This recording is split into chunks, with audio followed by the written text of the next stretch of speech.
আসসালামু আলাইকুম। আশা করি আপনারা সকলে ভালো আছেন। একটা পিসি বিল্ডের আইডিয়া দিয়ে দেবো আপনাদেরকে। এটা অনেকে রিকোয়েস্টেড, অনেকে কমেন্ট করেছিলেন বিভিন্ন ভিডিওতে। আমি যেহেতু কমেন্টগুলো একটু পড়ার চেষ্টা করি, তো দেখেছি যে তারা চাচ্ছিলেন যে একটা i5 12 জেনারেশনের যেন পিসি বিল্ডের ভিডিও দেয়া হয়। তো আজকের এই পিসি বিল্ডে শুধু পিসিটাতে আমি বাজেট ধরেছি 40,500 টাকার আশেপাশে। আমার মনে হয় যদি আপনি 40,500 টাকার আশেপাশে বাজেট করেন, তাহলে এরকম একটা পিসি আপনিও নিতে পারেন। তো কি কি কোম্পানি থাকবে সেদিকে চলে যাব। তার আগে বলে নেই, যদি ভালো লাগে একটা শেয়ার করে দিবেন, সাবস্ক্রাইব করে আমাদের চ্যানেলের সাথে থাকবেন। আপনি চাইলে এই পিসিগুলো আমাদের সব থেকে বিল করতে পারেন, অথবা আপনি যেখান থেকে নেন একটু দাম দর করে দেখে শুনে অথেন্টিক কোয়ালিটি পণ্যগুলো ক্রয় করলেন, যাতে করে আপনি ওয়ারেন্টি নিয়ে নিশ্চিন্তে থাকতে পারেন।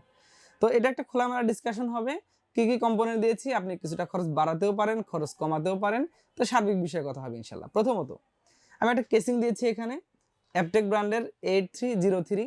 মোটামুটি সামনে 3টি ফ্যান আছে, পিছনে একটি আছে, টপে ফ্যান আছে। তো আমার মনে হয় যে বাজেটের মধ্যে বেশ ভালো একটা কেসিং 3700 টাকার আশেপাশে পাওয়া যায়। আর এটার পাওয়ার সাপ্লাই পজিশন হচ্ছে বটম। কেবল ম্যানেজমেন্টেরও মোটামুটি ভালো জায়গা আছে।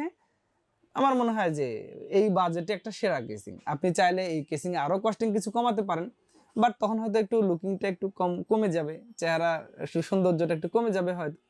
বাট এটা যদি আপনি নেন তাহলে অবশ্যই সৌন্দর্যটা অনেক ভালো থাকবে। তো বন্ধুরা, এই কেসিংটা থাকছে আজকের এই পিসিবিলির সাথে। এরপরে আদার্স কম্পোনেন্টের মধ্যে প্রথমত হচ্ছে প্রসেসর দিয়েছি ইন্টেলের কোর i5 12 জেনারেশন 6 কোর 12 থ্রেডের প্রসেসর। এই প্রসেসর দিয়ে আপনি যদি কখনো চান ইন ফিউচারে DDR5 বিল্ড, সেটাও পসিবল। বাট এটা আমি DDR4 দিয়ে বিল্ড করেছি, যাতে একটু বাজেটটা টান হয়ে যায়। যেহেতু 40,500 টাকা একটা স্ট্যান্ডার্ড বাজেট, এই প্রসেসরগুলো হয়তো 18,300 200 এর আশেপাশে পেয়ে যাবেন।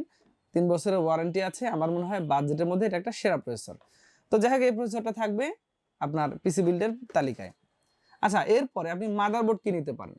মাদারবোর্ড কিন্তু অনেক ব্র্যান্ড আছে, গিগাবাইট আছে, MSI আছে, অ্যাসুস আছে। আপনি যদি একটু টাইট বাজেট করতে চান, তাহলে হয়তো আপনি MSI মাদারবোর্ডগুলো নিতে পারেন। একটু যদি বাজেট একটু বাড়াই করেন, সেক্ষেত্রে গিগাবাইট অ্যাসুসগুলোও নিতে পারেন। তবে হ্যাঁ, আজকে আমি অ্যাসুস মাদারবোর্ডটা এখানে দিয়েছি পিসি বিল্ডের সাথে। এর পিছনে যেটা কারণ, অ্যাসুস একটা রিপ্লেসমেন্ট ওয়ারেন্টি প্রোভাইড করে এবং কোয়ালিটি তারা ইনশিওর করে।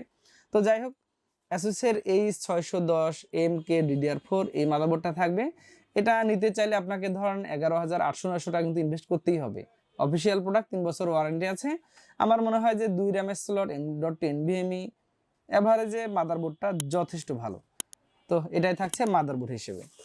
আচ্ছা, এরপরে হচ্ছে আদার্স কম্পোনেন্ট, একটা পাওয়ার সাপ্লাইটা আমি আসলে একটু নিজেও সন্দিহান যে এটা কি দেওয়া ঠিক হলো কি না।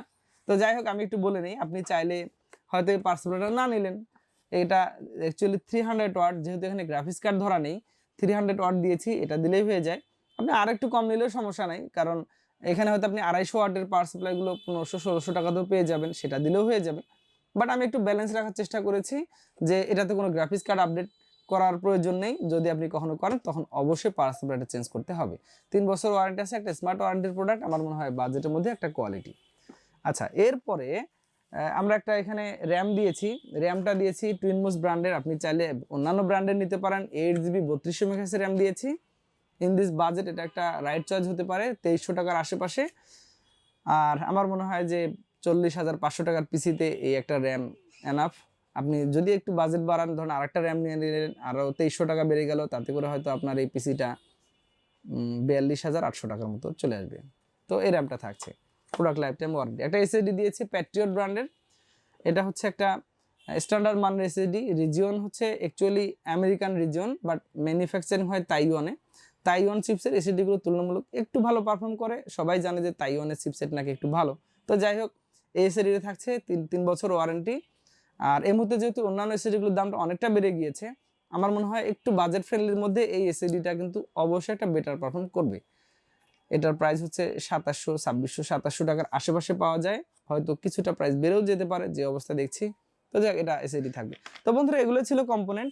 তো আমার মনে হয় যে 40,500 টাকা আপনি হিসাব যদি করে দেখেন, আমি হিসাব করেছি 40,600 টাকা হয়, ধরেন 40,500-600 টাকায় এই পিসিটা কিন্তু অবশ্যই একটা আইডিয়াল হতে পারে। আচ্ছা, এখন আমি এখানে একটু কস্ট কাট করার হিসাবটা আপনাদেরকে বলে দিই, আপনি কোথায় কোথায় খরচ কমাতে পারেন। প্রথমত, আপনি এখানে মাদারবোর্ডে ধরেন হচ্ছে প্রায় 1,000 টাকা কমাইতে পারেন। তার মানে কি, এই পিসিটা 39,500-তে চলে আসলে আপনি যদি একটা MSI মাদারবোর্ড নেন, তবে আমি রিকমেন্ড করবো এসুসের এই মাদারবোর্ডটার পারফরমেন্স রেজাল্ট খুবই ভালো।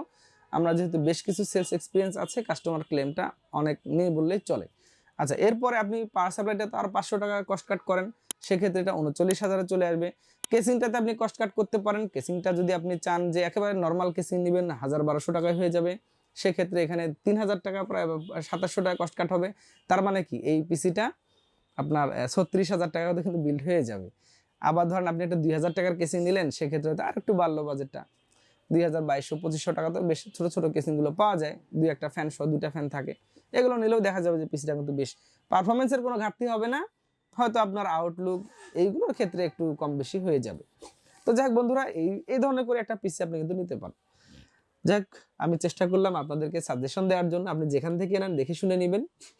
আমি আমার ভিডিওতে একটা কথা বলি, আপনি যেখান থেকে নেন আপনার কষ্টের টাকা সেরে জিনিসটা পারচেস করবেন, যাতে করে আপনি প্রতারিত না হন। সকলে ভালো থাকবেন, ভিডিওটা কেমন লেগেছে জানাবেন, আর কি ধরনের ভিডিও চান সেটা কমেন্ট করে দিলে আমি চেষ্টা করবো নেক্সট ভিডিওতে সেগুলো রাখার জন্য। আগামীতে আবার নতুন কোনো ভিডিওতে দেখা হচ্ছে। আল্লাহ হাফেজ।